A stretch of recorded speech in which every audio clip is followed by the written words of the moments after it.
오늘 우리에게 주시는 하나님의 말씀은 신약성경 요한복음 20장 15절에서 20절 말씀입니다. 제가 가지고 있는 성경은 신약성경 183페이지가 되겠습니다. 요한복음 20장 15절에서 20절 말씀이 되겠습니다. 주신 말씀을 다 함께 교독하시겠습니다. 15절 말씀을 제가 먼저 읽습니다. 예수께서 이르시되 여자여 어찌하여 울며 누구를 찾느냐 하시니 마리아는 그가 동산직인 줄 알고 이르되 주여 당신이 옮겼거든 어디 두었는지 내게 이르소서 그리하면 내가 가져가리이다. 예수께서 마리아야 하시거늘 마리아가 돌이켜 히브리 말로 라보니 하니 이는 선생님이라는 말이라. 예수께서 이르시되 나를 붙들지 말라. 내가 아직 아버지께로 올라가지 아니하였노라. 너는 내 형제들에게 가서 이르되 내가 내 아버지 곧 너희 아버지 내 하나님 곧 너희 하나님께로 올라간다 하라 하시니 막달라 마리아가 가서 제자들에게 내가 주를 보았다 하고 또 주께서 자기에게 이렇게 말씀하셨다 이르니라. 이날 곧 안식 후 첫날 저녁 때에 제자들이 유대인들을 두려워하여 모인 곳에 문들을 닫았더니 예수께서 오사 가운데 서서 이르시되 너희에게 평강이 있을지어다.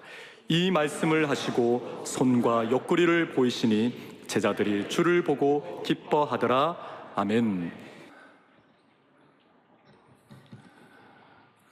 찬양대에 정성을 다한 찬양을 주님이 받으신 줄로 확신합니다. 10주일 만에 주님 안에서의 귀한 형제자매들이 함께 이렇게 모여 예배를 드릴 수 있다는 것이 얼마나 감사한지요. 주님이 우리의 마음을 아시는 줄로 믿습니다. 마치 저는 이 시간이 에스더 9장에 있는 것처럼 은혜의 불임절 같은 축복이 있게 하여 주옵소서. 그 불임절은 쉼과 기쁨과 잔치가 넘쳤습니다. 오늘 이 자리가 21세기의 은혜의 불임절이 되게 하여 주셔서 평안과 안식과 기쁨의 잔치가 될 수 있도록 한 분 한 분 붙잡아 주시기를 바랍니다. 사랑하는 형제자매 여러분, 경제가 무너지면 가정이 힘들게 됩니다. 그렇죠?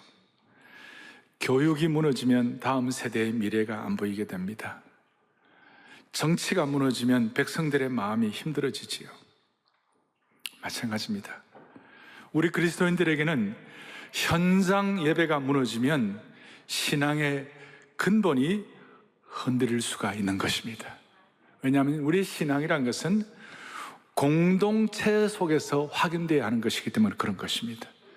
이걸 다윗은 미리미리 깨닫고 시편 27편 4절에 놀라운 말씀을 하고 있습니다. 다 같이 또박또박 보겠습니다.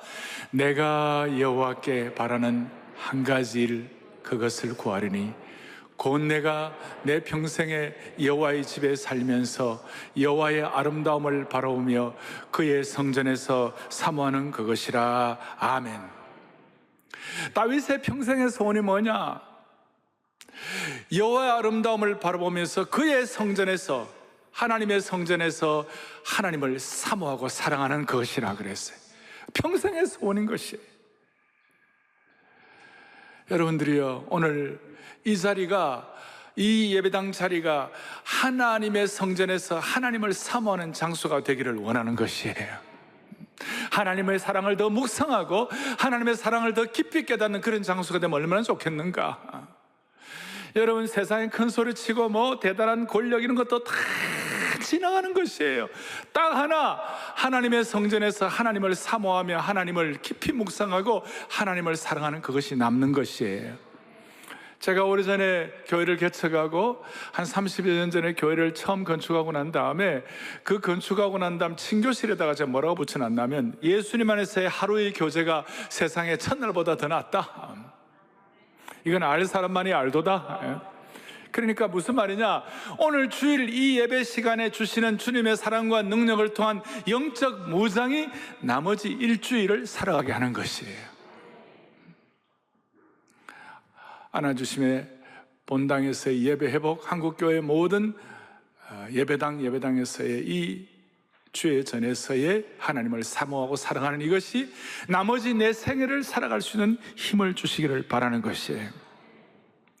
근데 지금 우리 사회는 사회적 거리두기 때문에 우울증과 외로움과 두려움과 불안이 생긴 일이 너무 많아요.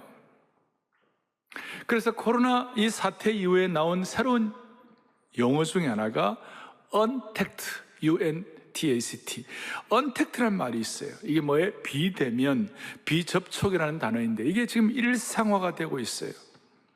근데 오늘 우리는 이 예배를 드리면서 이 언택트 사회에서 주님의 사랑, 주님과의 어떤 영적 교제, 주님에 대한 영광, 이것이 언택트가 아니라 오늘 이 시간이 온택트, 사랑 온택트, 접촉과 주님의 사랑의 그 차원에 우리가 접목될 수 있는 그런 시간이 되기를 바라는 것이에요. 그래서 오늘 이 일을 위하여 오늘 본문을 지난주에 이어서 계속 보도록 하겠습니다. 여러분, 마리아는 오늘 15절 보세요. 15절 보면 예수께서 이르시되 여자여 어찌하며 울며 누구를 찾느냐? 마리아는 주님 때문에 변화되었지만 십자가 사건 때문에 마치 슬픈 인생, 우는 인생이 되었어요.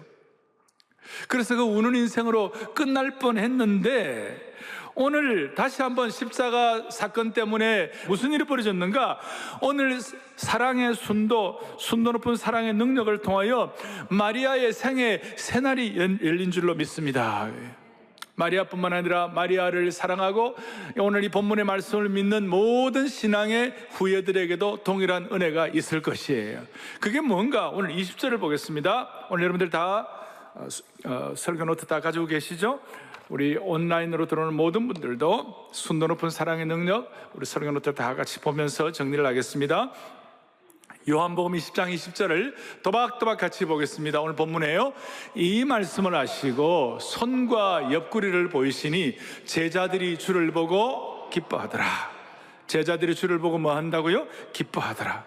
그럼 이렇게 말할 수 있습니다. 마리아처럼 순도 높은 사랑을 하면 주님이 기쁨을 주시는 것입니다. 주님이 기쁨을 주시는 것입니다. 세상 사람들이 알지 못하는 순도 높은 기쁨을 주시는 것입니다. 그 결과 부활하신 주님을 만나자마자 마리아의 눈물이 기쁨으로, 슬픈 인생 그 눈물이 기쁨으로 바뀌는 체험을 했고 마리아의 두려움도 기쁨이 되었어요. 심지어 마리아뿐만 아니라 베드로와 요한 남자 제자들도 두려움의 사람에서 용기의 사람이 되었어요. 오죽하면 베드로는 이 내용을 베드로 시대나 또 초대교회 성도들뿐만 아니라 이 믿음의 모든 후예들도 동일하게 누릴 수 있는 것이다. 마리아나 베드로만 기뻐해야 되는 것이 아니라 모든 하나님의 백성들이 동일하게 누려야 할 것이다. 그런 차원에서 베드로전서 1장 8절을 선포합니다. 베드로전서 1장 8절을 같이 보죠. 예수를 너희가 보지 못하나 사랑하는도다. 이제도 보지 못하나 믿고 말할 수 없는 영광스러운 즐거움으로 기뻐했다. 할렐루야. 여러분, 우리는 예수님을 직접 본 사람들은 아니었어요. 초대교회 마리아나 제자들처럼 그렇게 하진 않았지만 예수를 보지 못했지만 1장 8절 다시 한번 이제도 보지 못했지만 믿고 말할 수 없는 영광스러운 뭐로 기뻐한다고? 즐거움으로 기뻐한다. 그러니까 주님을 향한 사랑이 있으면 그것이 뭐로 나타난다고요? 기쁨으로 나타난다. 이 기쁨이 있으니까 두려움 때문에 도망친 겁쟁이 베드로가 대담하고 용감한 사람으로 변화되었고 의심의 사람 도마가 확신의 사람이 되었고 비겁한 사람 요한이 사랑의 사도로 바뀌게 된 것이에요. 그리고 이 기쁨은 기뻐했으면 좋겠다, 의지적으로 기뻐하는 정도가 아니에요. 의지적으로 짜내는 기쁨이 아니에요. 이건 진짜 감정적으로 실제로 기쁜 것이에요. 샘솟는 기쁨이 있는 것이. 그럴 수밖에 없잖아요. 사랑하는 사람들끼리 다시 못 만날 것 같은 상황에서 기적적으로 다시 만나는 환경이 되면 기쁨의 눈물의 샘이 터지는 것이에요. 무슨 말입니까? 제자들이 예수님의 십자가 사건 때는 이제는 끝났다, 예수님 다시는 못 보겠네, 이제는 언택트다, 이제 예수님 이제는 돌아가셨으니 이제 끝이네 라고 하면서 예수님의 십자가의 참혹한 광경을 목격한 그 제자들은 이제 끝났다, 예수님 다시 만나지 못할 것이다 이렇게 생각했던 사람들이 주님 다시 만나니까 그것이 기쁨으로 승화되는 거예요. 할렐루야. 예. 여러분, 과거에 37년 전에 이산 가족 찾습니다 라는 공중파 방송 기억하실 거예요. 가족들이 6.25 이후에 30년 40년 떨어져 있다가 다시 만났을 때 그 기쁨의 눈물이 샘물이 138일 동안 터져 나왔어요. 어떤 단어로도 다 표현할 수 없어요. 멀리 갈 것 없어요. 코로나 바이러스로 14일간 격리되었던 분들이 혹은 또 치료 때문에 한 달, 2달 떨어져 있다가 회복이 되어서 집에 다시 돌아와가지고 가족들을 만났을 때 그 기쁨은 클 거예요. 아멘. 기쁨의 눈물이 터져 나오는 것이에요. 우리가 10주 만에 이렇게 만나서 예배드리는 이 상황도 하나님이 주시는 주님 사랑에서 이 자리에 나와가지고 그 사랑 때문에 생긴 기쁨도 크신 거예요. 한 걸음 더 나아가지고 우리는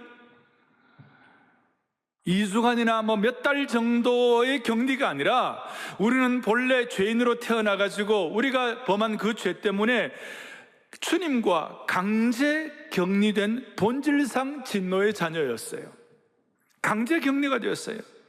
그런데 그리스도의 십자가의 사랑의 은혜로 주님을 다시 만날 수 있도록 회복시켜 주신 거예요. 아멘. 이게 너무 좋아가지고 예수님 만나기 전에는 언택트였지만 예수님 만나고 난 다음에 애프터 그리스도는 우리는 언택트가 된 것이, 이게 너무 좋아서 성 버나드 같은 사람은 구주를 생각만 해도 내 마음이 좋거든. 예수의 넓은 사랑을 어찌다 말하랴.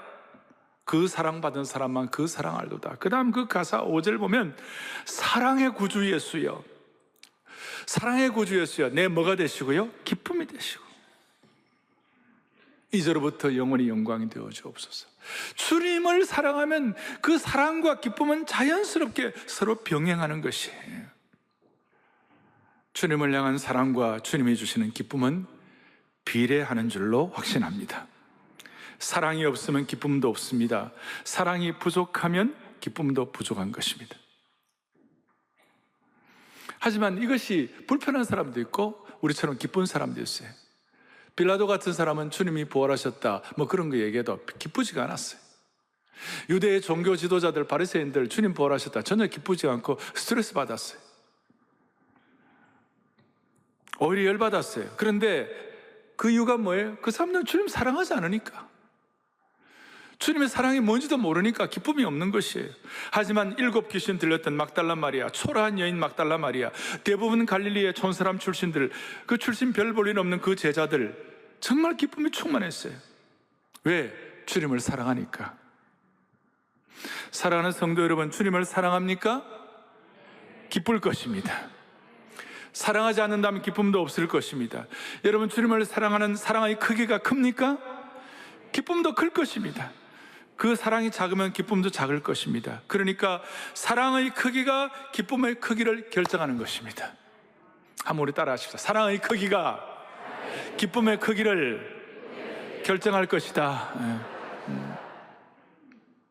그래서 사랑과 기쁨은 동전의 양면처럼, 이것이 신약에 나타난 일관된 사상 중에 하나예요. 신약의 마태, 마가, 누가 이 공관복음 가운데 예수님께서 세례받으실 때에 하늘에서 들려오는 소리가 뭐였는가? 이는 내 사랑하는 자요, 뭐예요? 내 기뻐하는 자. 마태, 마가, 누가 동일하게 내 사랑하는 아들이여 내가 기뻐하노라, 내 사랑하는 아들이라 내가 너를 기뻐하노라. 사랑과 기쁨은 같이 가는 것이에요. 우리의 사랑의 크기가 크면 기쁨도 클 것이에요. 여러분, 지금 연애하는 분들 가운데, 젊은이들 가운데 남자친구 여자친구에게 밥값 내는데 이거 되게 아깝다, 그런 사람이 어디 있어요? 그냥 기쁨으로 내는 거예요. 그런데 어느 순간 밥값이 아까워지는 순간이 있어요. 그건 올바른 연애가 아니에요. 그건 아니에요. 그렇게 결혼하기 전에는 그렇게 밥값도 안 아깝고 다 안 아까운데 10년쯤 지나가지고 남편과 아내에게 쓰는 돈이 아까워요? 그 문제 생긴 거예요. 그런데도 자녀들에게 대한 쓰는 건 또 아깝지 않는 거예요. 왜 그래요? 사랑하니까. 모든 하나님의 백성들 가운데 똑같아요. 주님을 사랑하면 주님이 주시는 기쁨이 비례하는 것입니다. 두 번째로는 오늘 17절 아주 중요한 내용이 나오는데 17절을 또박또박 한번 보겠습니다. 너는 내 형제들에게 가서 이르되 내가 내 아버지 곧 너희 아버지 내 하나님 곧 너희 하나님께로 올라간다 하라 하시니. 아주 중요한 내용입니다. 두 번째로는 뭐냐면요, 순도 높은 사랑을 하면 내 아버지가 너희 아버지가 되고 내 하나님이 너희 하나님이 되는 것이에요. 그러니까 무슨 일이 벌어지는가? 내 아버지가 너희 아버지가 되니까 영적인 영가족의 축복을 주시는 것이에요. 순도 높은 사랑을 하면 영가족이 되게 하시는 주님을 찬양하는 것입니다. 드디어 여기에서, 그러니까 내 아버지 그랬을 때 your father이 아니고 my father이에요. 그러니까 예수님의 아버지가 우리 아버지가 되게 하시고 예수님의 하나님이 우리 하나님이 되게 하시는 것이에요. 무슨 뜻이에요? 예수님과 한 가족을 만들어 주셨다 그 말이에요. 여기서 뭐가 나오냐면 하나님 아버지 가운데서 무슨 얘기가 하나님 아버지 사상이 나오는 것이에요. 하나님 아버지 사상이 왜 이렇게 중요하냐면 세상의 어떤 종교도 하나님을 아버지라고 부르는 종교는 기독교밖에 없는 것이에요. 그가 뭐 대단한 심오한 돛 닦는 경지에 들어가고 어떠한 뭐 대단한 경지에 올라간다 하더라도 어떤 종교도 창조주 하나님을 아버지라고 부르는 종교는 기독교밖에 없는 것이에요. 자기들이 믿는 신을 아버지라고 할 수가 없어요. 이 차원은 구약의 성도들도 함부로 누리지 못한 축복이에요. 독일의 복음주의 신학자 요하킴 제레미야는 아빠 아버지라고 부르는 이 사상은 히브리 문학에서도 유래를 찾을 수 없고 오직 예수 그리스도 이후 십자가와 부활 사건 이후에만 하나님을 아바 아버지라고 부를 수 있었다. 구약 시대 때 우리 하나님을 야훼 하나님으로 부르죠. 여호와 하나님이라고 부르죠. 아도나이 엘로힘 이렇게 다 불렀지만 하나님을 아빠 아버지라고는 부르지를 못했어요. 그런데 우리는 예수님을 통해서만 하나님을 아빠 아버지라고 부를 수가 있는 것이에요. 그리스도의 십자가의 사랑과 그리스도의 부활의 능력을 통해서만 우리는 하나님을 아빠 아버지라고 부르는 것이에요. 하나님의 사랑을 받고 하나님을 사랑해서 이 영광스러운 하나님을 아빠 아버지라고 부르시는 것은 우리에게 놀라운 특권이에요. 그래서 이 하나님을 아빠 아버지라고 부를 때에 제가 늘 강조하는 대로 우리가 하나님의 자녀가 되었을 때 무슨 일이 벌어지는가? 하나님의 자녀로서 하나님 아버지를 향하여 의존과 순종의 관계를 통하여 하나님의 무한하신 자원에 참여하게 되는 것이에요. 그 큰 넓디 넓은 은혜의 평원에 그 준말을 타고 달려도 끝이 보이지 않는 하나님의 무한하신 자원에 하나님의 자녀로서 참여할 수 있도록 축복해 주시는 것이에요. 여기서 우리가 중요한 거 하나 정리하겠습니다. 이 놀라운 하나님을 아빠 아버지라고 부를 때 우리에게 무슨 일이 벌어질까요? 저와 여러분들이 얼마나 능력이 있는가, 얼마나 재능과 실력이 있느냐, 이것보다도 더 중요한 것은 뭐냐면 우리 아빠 아버지가 얼마나 능력이 있는가, 우리 아빠 아버지가 얼마나 놀라운 특권을 우리에게 주시는가, 이게 더 중요한 것이에요. 우리가 내 실력과 내 능력을 가지고 주님 앞에서 얼마나 위대한 일을 할 수 있는가, 그게 중요한 것이 아니라 우리 아빠 아버지가 얼마나 위대한 일을 할 수 있는가, 이게 더 중요하다는 거예요. 저는 이걸 깨닫고 난 다음부터 저의 신앙의 차원이 정말 새로워졌어요. 제가 늘 이번에 코로나 바이러스 사태 때문에 계속 기도하는 건 이거예요. 우리 코로나 바이러스 사태 이후에 앞으로 어떻게 될 것인가 하는 그 소위 예측 능력도 필요하지만 더 중요한 것은 예측 능력보다 더 중요한 것은 우리 하나님이 우리의 아빠 아버지가 되어 주셔서 내가 갖고 있는 실력과 재능으로 앞으로 일하는 것이 아니라 주님이 우리 대신 일해 주시는 것이에요. 주님이 우리 아버지가 되어 주셔서 일해 주시는 것이에요. 그러니까 예측 능력이 중요한 것이 아니라 아빠 아버지로 부르는 이 일을 통하여 저와 여러분들의 영적 용량과 믿음의 용량에 의하여 우리의 남은 생애가 결정되는 것입니다. 오늘 이 예배에 참여하는 모든 주의 백성들, 또 한국교회 현장 예배에 복귀한 주의 권속들, 온라인으로 들어오는 모든 주의 식구들 모두의 마음속에 하나님이 다시 한번 강력한 정확하게 확인시켜 주시길 바랍니다. 우리의 미래는 우리가 얼마나 똑똑하냐, 재능이 있느냐, 예측을 잘하느냐에서 결정되는 것이 아니라 우리의 미래는 아빠, 아버지와 나의 관계를 통하여 하나님이 나를 통해서 얼마나 놀랍게 일하시느냐에 따라 결정이 되는 것입니다. 이것이 영적 용량에 관한 문제이고, 이것이 믿음의 용량과 사랑의 용량에 관한 문제인 것이에요. 여기에서 우리가 결정되는 거 알고 우리의 마음속에 하나님, 아빠, 아버지, 영가족, 하나님의 가족 되는 이 특권과 은혜가 평생 삶의 현장에서 지속되게 하여 주옵소서. 여러분, 바울 같은 사람은 그가 일반적으로 보아서 능력이 많은 사람이었습니다. 그는 율법으로는 흠이 없는 사람이었어요. 겉으로 볼 때 완벽한 사람이었어요. 그는 집중력과 어떤 베냐민 지파로서의 정통성을 가졌고, 그는 가말리알 대학, 그 당시로서는 최고 명문대학 출신이에요. 얼마나 대단한지 몰라요. 그런데 주님과의 아빠 아버지의 은혜를 받고 난, 아빠 아버지의 은혜를 받고 난, 로마서에서 그런 표현을 하고 아빠 아버지라고 진실로 표현하고 난 다음에 자기가 가진 그 대단한 것들은 다, 재능들은 다 뱃을 물려야겠어요. 다 뱃을 물리고, 이제 주님이 나를 통하여 일하여 주십시오. 그럴 때 바울이 가진 재능이 아니라 바울이 하나님을 통하여 아빠 아버지와 영적 가족이 된 영적 용량을 통하여 그 가슴이 넓어져 가지고 베드로도 함부로 못했던 이방 선교의 아버지가 되게 하여 주시옵시고, 얼마나 강력했는지 하나님이 그와 함께 하심으로 말미암아 바울 쏟아 던진 수건만 봐도, 수건만 던져도 죽을 자가 살아나고 하는 일들이 벌어지는 거예요. 할렐루야. 자, 17절을 다시 한 번 더 살피겠습니다. 너는 내 형제들에게 가서 이르되, My brother이라고 그랬어요. Your brother이 아니라고 그랬어요.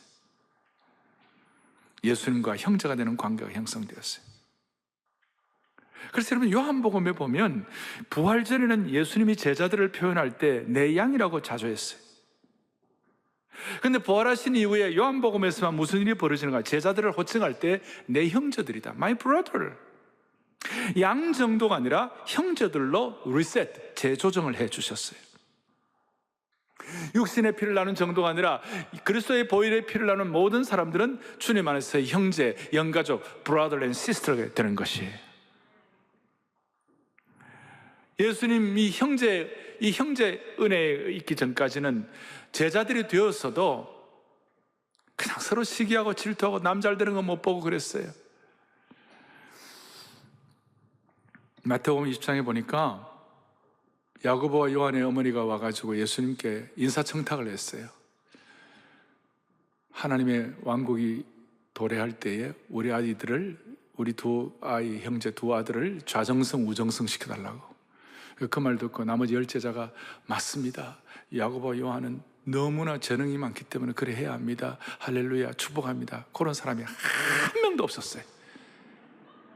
마태복음 6장에 보면 열받아가지고 그 보면 심히 분노하고 좌절했다 그랬어요. 심히 분이 여겼다. 예수님의 제자로 3년 동안 은혜 받았는데도 그건 안 되는 거예요. 그래서 형제 의식이 형성이 안 되는 것이, 브라더 의식이 없는 거예요. 그런데 주님을 향한 사랑의 은혜가 회복되고 나니까, 십자가의 사랑의 능력을 깨닫고 나니까 무슨 일이 벌어졌는가? 영가족이 된 것이에요. 영적 가족이 형성이 된 거예요. 그래서 그 이후에 주님의 부활의 능력을 가지고, 사랑의 팀워크를 가지고 사선을 조금도 같이 넘는 그런 축복을 받게 되었습니다. 우리 모두는 주님 안에서 육신의 피를 나눈 정도가 아니라 예수님의 보혈의 피를 통하여 형제 자매가 되었고, 예수님 안에서 우리는 영가족이 된 줄로 확신합니다. 그리고 이 영가족은 남녀를 초월한, 젠더, 성별을 초월한 가족이 된 것입니다. 남자, 여자 모두가 다 주님의 제자가 되는 것입니다. 이 나이도 초월한, 나이가 젊은 사람, 나이 많은 사람 초월하는 거예요. 성격도 초월하는 거예요. 성격 급한 베드로와 회의주의자 도마가 형제가 된 거예요. 직업도 초월하는 것이에요. 어부가, 세리가 모두가 다 직업을 초월해서 하나가 되는 거예요. 그래서 주님의 교회 안에 들어오면 형제 자매가 되어서 빈부귀천, 유무식을 막론하고 같은 가족이 되는 거예요. 심지어 정치 이념도 초월하는 것이에요. 셀로 땅 시몬은 아주 그냥 뭐 나라의 그 애국주의자들이었죠. 열심당원, 혁명당원이었어요. 그런데 마테세리는 나라를 팔아먹는 매국노 같은 로마의 앞잡이였어요. 그 정치이념 초월한 하나가 되는 것이, 과거에 실수가 많든 적든 실수도 초월했어요. 베드로의 3번의 실수와 도마의 의심도 다 초월하는 거예요. 그 다음에 지성의 수준도 초월하는 영가족이 되는 거예요. 바울처럼 박사과정을 마친 사람도 있고, 갈릴리에서 어부 출신으로 배우지 못한 사람들도 다 같은 형제자매가 된 거예요. 더 중요한 것은 출신 지역도 초월했어요. 상관이 없었어요. 갈릴리 촌 사람이라든지 예루살렘 도시 출신, 귀족 출신 다 상관이 없었어요. 고귀한 신분인 아리마대 사람 요셉과 고귀한 그 위치에 있었던 니고데모도 시골 출신 어부들과 하나가 될 수가 있었어요. 할렐루야. 무슨 뜻입니까? 영가족이 된 것이에요. 형제의식을 가지고 영가족이 된 것이에요.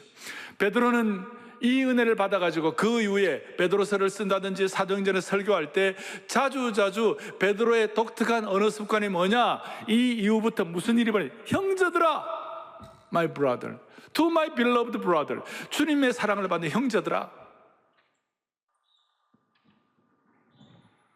그리고 사도 바울은 바울 신학의 특징 중에 하나가 뭐냐, 브라더후드 신학, 형제 신학이었어요. 제가 노트에 다 써놓았죠.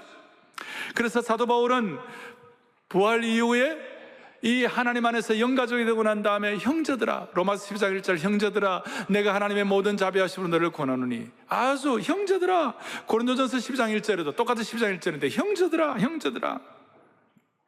우리들 식으로 말하면 영가족이 되는 것이에요. 고전 12장 26절 우리 다 같이 또박또 봅니다. 만일 한 지체가 고통을 받으면 모든 지체가 함께 고통을 받고, 그 다음에 한 지체가 영광을 얻으면 모든 지체가 함께 즐거워하느니라. 아멘.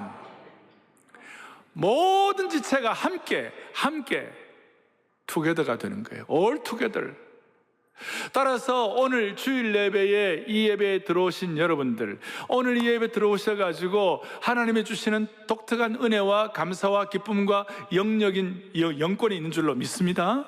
왜 그런지 아세요? 내가 기대하지 않았는데도 불구하고 와가지고 찬송 하나 하더라도 뭔가 마음이 달라지는 거예요. 오늘 여러분들 그 예배 시작하기 전에 우리 송축의 내용을 하셨죠. 마음에 와닿았죠, 그죠? 우리의 마음속에 이런 간절함이, 그러니까 무슨 말이냐면 한 지체가 영광을 받으면, 한 지체가 기뻐하면, 한 지체가 축복이 되면 모든 지체가 함께 즐거워하는 것이에요. 제가 오랫동안 여러분들과 함께 확신하고 기도 제목으로 삼고 집중했던 것이 무엇입니까? 이 안아주심의 본당에 들어오기만 해도 눈물이 나는 줄로 믿습니다. 안아주심의 본당에 오기만 해도 하늘의 영광과 은혜의 눈이 열리는 줄로 확신합니다. 그 이유가 뭐예요? 반드시 우리 가운데, 이 예배에 들어온 분들 가운데 단 몇 명이라도 하나님의 영광을 체험하고 한 주간 동안 은혜를 받고 한 주간 동안 주님과 나만이 아는 은밀한 감탄사를 가지고 하나님의 신령한 은혜를 누리는 사람들이 반드시 있는 것이에요. 그러니까 그런 사람들이 있을 때 나머지 좀 어떻게 메마르고 한 주간 더 힘들었던 분들도 이 안에 들어오면, 한 지체가 영광을 얻으면 나머지 모든 성도들이 즐거움을 받는 것이에요. 이것이 은혜의 넘침 축복이에요. 은혜의 넘침 원리예요. 첫째, 하나님께 예배하는 자로 만들기 위하여. 또 하나는 뭐냐면 우리 모두를 하나님의 영가족, 하나님의 영적 가족, 하나님의 가족을 만들기 위하여 주님이 우리를 붙잡아 주신 줄로 믿습니다. 그걸 위하여 우리 주님이 우리를 부르시고 우리를 창조하신 것이. 제가 이제 설교 노트에다가 그래서 영가족으로 그랬을 때, 사랑의 교회는 앞으로 영적 가족, 영가족이라고 그랬을 때 영가족이 의미하는 몇 가지 그 내용들을 차근차근 다시 한번 정리하겠습니다. 첫 번째, 우리는 뭐예요? 영가족이다. 영가족이란 첫 번째 뭐예요? 영적인 가족이다. 여러분, 육신의 피를 나눈 형제자매도 중요하지만 그리스도의 보혈의 피를 나눈 형제자매가 영적 가족이 된 겁니다. 두 번째는 뭡니까? 영광과 고난을 함께 받는 가족이 되었습니다. 세 번째는 영원히 함께할 가족이 되는 것이고, 또 영원히 함께하는 가족이 되는 것이에요. 우리가 영원을 위하여 영원을 함께 누릴 가족이 되는 것입니다. 네 번째는 뭡니까? 영원한 생명과 영적인 유업을 이을 아버지로부터 함께 받아 누릴, 그러니까 영원한 생명과 영적인 기업을 함께 받아 누릴 가족이 된 것입니다. 거기에 좀 첨가한다면 마음이 젊은 영가족이 된 줄로 믿습니다. 나이가 들어도 마음이 젊은 영가족. 오늘 이 사랑의 순도 높은 사랑 때문에 우리 모두가 영가족이 된 축복을 다시 한번 집중하십시다. 이제 오늘 제일 중요한 거 한 가지를 하겠습니다. 사랑하는 형제자매 여러분, 주님은 누구를 찾고 계실까요? 지금 주님은 누구를 찾고 계실까요? 오늘 온라인으로 또 방송으로 이 말씀을 듣는 이 4월 말에 이 방송을 듣는 모든 분들, 주님은 누구를 찾고 계실까요? 우리가 주님 앞에 재능을 가지고 또 우리의 주신 은사를 가지고 주님 앞에 헌신하는 일꾼, 그것도 중요합니다만은 진짜 주님이 찾는 사람은 주님을 깊이 사랑하는 영적 가족을 찾으시는 것이에요. 우리의 헌신이나 능력도 중요하지만 그보다 더 중요한 것은 예수님에 대한 사랑의 순도가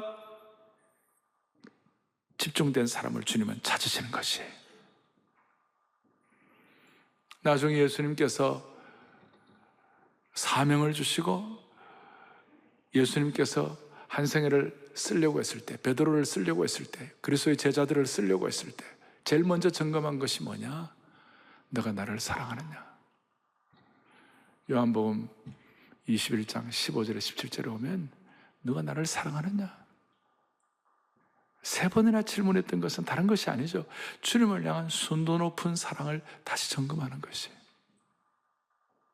우리가 지금 이것도 해야 되고 저것도 해야 다 있지만 여러분과 제가 지금 이제 참으로 마음속에 다짐해야 할 것 있어요. 내 주님을 향한 사랑의 순도는 어떤가? 주님을 향한 나 사랑의 순도는 어떤가? 우리가 얼마나 하나님의 일을 잘하느냐, 우리가 얼마나 헌신을 잘하느냐, 이거보다도 주님이 찾으시는 기준은 뭐냐? 우리의 능력이나 헌신보다도 예수님을 얼마나 순도 높게 사랑하느냐, 이것이 주님이 찾으시는 거예요. 그래서 주님은 제대로 눈뜬 사람들에게, 어떤 사람이 와가지고 우리의 생애에서 제일 중요한 것이 무엇입니까? 우리의 인생에 있어서 무엇이 가장 소중한 것입니까? 물었을 때 주님 뭐라고 그랬어요? 다른 것 다 놔두고 마음을 다하여, 정성을 다하여, 뜻을 다하여, 목숨을 다하여 주 너의 하나님을 사랑하라. 우리의 삶에 중요한 건 많아요. 가정도 얻어야 되고 코로나 바이러스 극복도 해야 되고 수많은 일들이 우리에게 있지만 오늘 이 시간 다시 한번 우리의 마음속에 다짐해야 할 것이 있어요. 마음을 다하고 정성을 다하고 뜻을 다하고 목숨을 다하고 주님을 사랑하는 것입니다. 사랑하는 것입니다. 그것이 모든 계명 중에 첫째 되는 것이에요. 왜 그렇습니까? 순도 높은 주님을 향한 사랑이 우선순위가 돼야만이 나머지 내 인생에 있어서 남편을 사랑하고 아내를 사랑하고 자식을 사랑하는 것이 제대로 될 수가 있기 때문에 그렇습니다. 제대로 자리 잡을 수 있기 때문에 그렇습니다. 이걸 잘 모르는 사람은 처음에 내 아내가 예수님을 열심히 사랑하면 어떤 남편은 삐깁니다. 어떤 남편은 예수님은 막 사랑을 탈취하는 분으로 알고 아주 그냥 마음에 아주 짐이 되어가지고 토라지는 사람이 있어요. No! 아내가 주님을 진심으로 사랑한다면 그 남편은 고생 끝 행복 시작이에요. 그 남편의 장래는 결정이 되는 것이에요. 그 주님을 사랑하는 그 순도를 가지고 남편을 제대로 사랑하기 때문에 그렇습니다. 그러니까 주님을 향한 사랑의 크기가 남편을 향한 사랑의 크기로 결정되는 것이에요. 그런데 세상에 예수 믿지 않는 남편들이 이것도 모르고 막 예수 믿는다고 막 그러고 막 예수님은 21세기 최고의 사랑의 약탈자다 뭐 이런 얘기하고 있잖아요. 아니에요. 사랑의 약탈자가 아니라 주님을 최고로 사랑해야 아내와 남편과 자식을 제대로 사랑할 수가 있는 것이에요. 그래서 여러분 찬송 가운데서 주를 향한 나의 사랑을 이란 찬양이 있어요. 주를 향한 나의 사랑을 주께 고백하게 하소서. 주님의 말씀 선포될 때에 땅과 하늘 진동하리니 나의 사랑 고백하리라. 나의 구주, 나의 전부. 주님의 말씀 선포될 때 땅과 하늘이 진동된다고 그랬어요. 주님을 향한 사랑의 순도의 깊이를 제대로 집중할 때 내 인생의 땅과 하늘이 진동이 되는 것이에요. 깜짝 놀랄 일이 생기는 거예요. 온 마음으로 주를 바라며 나의 사랑 고백하리라. 나를 향한 3절에 나를 향한 주님의 사랑 간절히 알기 원하네. 주님의 크신 사랑 간절히 알기, 주님의 은혜로 용서하시고 나를 주의 자녀 삼아주셨네. 나를 주의 영가족으로 삼아주셨네. 나의 사랑 고백하리라. 나의 구주, 나의 전부. 얼마나 놀라운 찬양이에요. 3절만 온 마음으로 주를 바라며 나의 사랑 고백하리라. 나를 향한 주님의 그 크신 사랑 간절히 알기 원. 아멘, 아멘. 주의 은혜로 용서하시고 나를 자녀 삼아, 다시 한번 주의 은혜로 용서하시고 나를 영가족 삼아 주셨네. 주의 은혜로 용서하시고 나를 영가족 삼아 주셨네. 한 번 더요. 주의 은혜로, 주의 은혜로 용서하시고 나를 영가족 삼아 주셨네. 나의 사랑 고백하리라. 나의 구주, 나의 전부. 순도 높은 주님을 향한 사랑을 회복하기를 원합니다. 근데 문제가 있어요. 우리가 우리 힘으로는 순도 높은 주님을 향한 100%의 사랑을 할 수가 없어요. 아직까지 이 땅에 살고 있고 육신의 부패한 본성이 있고 옛 사람이 우리에게 남아있기 때문에 순도 높은 주님을 향한 사랑을 일평생 유지할 수가 없어요. 그럼 어떻게 해야 되나? 내가 주님을 향한 이 사랑을 100% 다 할 수 없을 때 내가 좌절해야 되겠나? 그거 아니에요. 한 가지 방법이 있어요. 단 한순간이라도 주님을 향한 순도 높은 100%의 사랑을 올려드리면 되는 것이에요. 이렇게 모여가지고 아니면 가족들끼리 단 한순간이라도 매주일마다 단 한 번이라도, 아니 원래 이 한 해 가운데서 이 순간이라도 주님을 향한 100%의 사랑을 올려드리면 그 100%의 사랑을 통하여 하나님의 심정을 깨닫게 되고 믿음의 용량을 키우게 되고 영적 용량을 키우게 될 때 하나님이 우리 대신 일을 해주시는 것이에요. 사랑하는 교우들이여, 사랑하는 영적 가족 여러분, 영가족 여러분, 우리의 인생에서 지금 이 순간 단 한 번이라도 순도 100%의 사랑을 주님께 올려드리기를 원합니다. 아니, 우리가 내 일생에 단 한 번이라도 순도 100%의 사랑을 주님께 올려드린 적이 있었는지요? 한 번이라도 주님 앞에 이 순도 높은 사랑을 올려드린 적이 있었는지요? 그게 없었다면 이 코로나 바이러스 사태 이 상황 가운데서 우리가 순도 100%의 사랑을 주님 앞에 올려드리기를 원합니다. 그럴 때 주님의 심정을 깨달을 수가 있을 것입니다. 우리 힘으로는 할 수 없지만 주님 이 순간이라도 주님을 향한 100%의 사랑을 집중할 수 있도록 성령이여 우리와 함께하여 주시옵소서. 말씀을 정리하겠습니다. 우리는 주님의 위대한 사명을 받은 자들입니다. 모든 족속으로 제자를 삼고 나만을 위해 살지 아니하고 축복의 근원으로 제사장 나라로 은총의 통로로 살기를 원합니다. 근데 그게 그대로 됩니까? 우리에게 늘 두 가지가 있어요. 사랑의 대계명이 있고 우리가 주신 비전의 대사명이 있어요.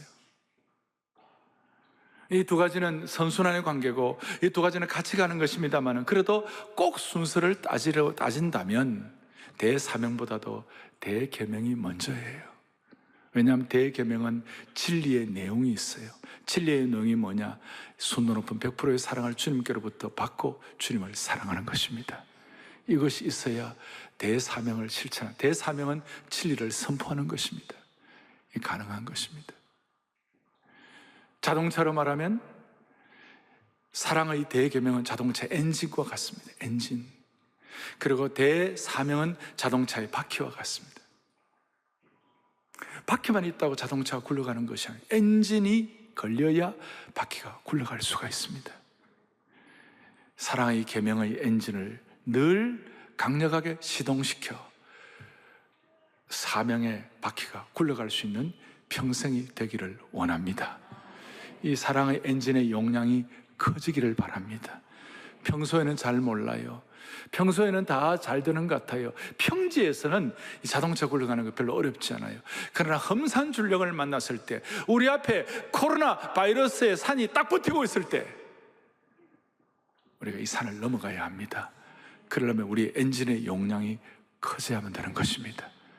주여, 우리 사랑의 순도가 다시 한번 정리되게 하여 주시옵시고, 이 사랑의 대계명을 실천할 수 있는 엔진의 용량이 커지고 엔진이 가동되게 하여 주시옵소서. 이 엔진의 가동을 제대로 하여 다음 주일, 그리고 5월 10일 주일에는 모든 성도들이 함께 참여하여 사랑과 사명의 V자 회복의 반전이 일어나기를 축원합니다.